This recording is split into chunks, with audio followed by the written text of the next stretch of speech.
Hi friends, welcome back to Shruti's kitchen. ఏంటి శృతి గడ్డి చూపిస్తుంది అనుకుంటున్నారా? కాదండి, మన సబ్స్క్రైబర్ ఒకరు డబుల్ కమేటా చేయమన్నారు. సో నేనైతే డబుల్ కమేటా చూపిస్తున్నాను. ముందుగా మిల్క్ బ్రెడ్ తీసుకోవాలి. వాటి బ్రౌన్ పార్ట్ మొత్తం కట్ చేసుకోవాలి.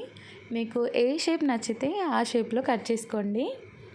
నేనైతే హాఫ్ కట్ చేస్తున్నాను. ఇలా బ్రౌన్ పార్ట్ అంతా తీసేయాలి. హాఫ్ కట్ చేసుకోవాలి. మీకు అందులో ఇంకా హాఫ్ కావాలన్నా కట్ చేసుకోవచ్చు అనమాట. నేనైతే కట్ చేయట్లేదు. ఇలా మధ్యలో టూటీ ఫ్రూటీ కనపడుతుంది, పర్లేదు తినేయచ్చు. నేను తినేసాను, బాగుంది. సో ఇలా కట్ చేసుకోవాలి.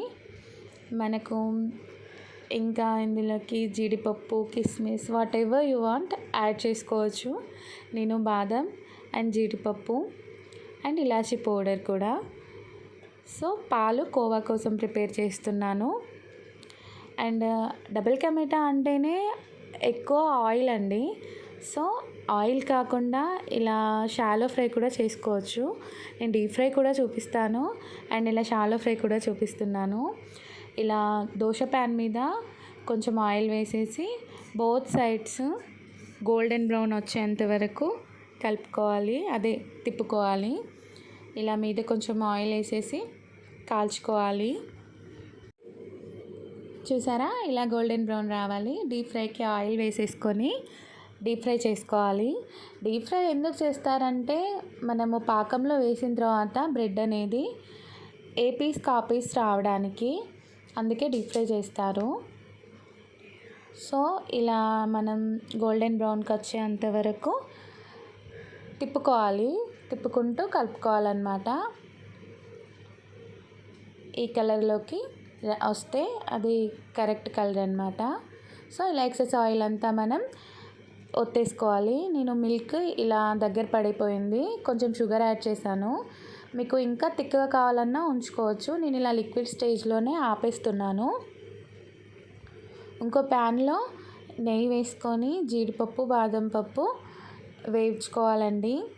అదే ప్యాన్లో కొంచెం షుగర్ యాడ్ చేసుకోవాలి. నేనైతే ఒక చిన్న కప్పు యాడ్ చేశాను అండ్ అదే కప్తోని 1.5 కప్ వాటర్ యాడ్ చేశాను.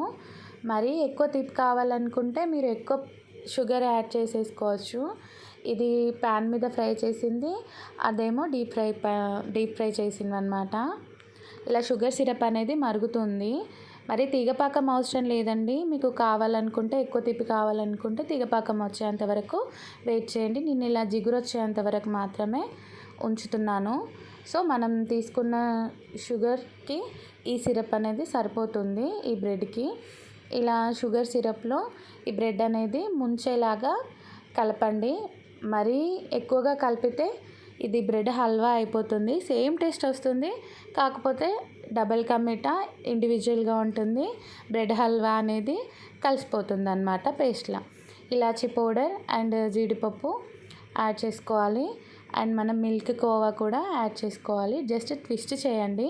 పాకం అంతా పీల్చేసుకుంది కదా, ఇలా తిప్పుకొని మనం స్టవ్ ఆఫ్ చేసుకోవచ్చు. అంతే అండి, మన డబుల్ కమేటా రెడీ. థ్యాంక్స్ ఫర్ వాచింగ్ అండి. Please subscribe and like. Bye.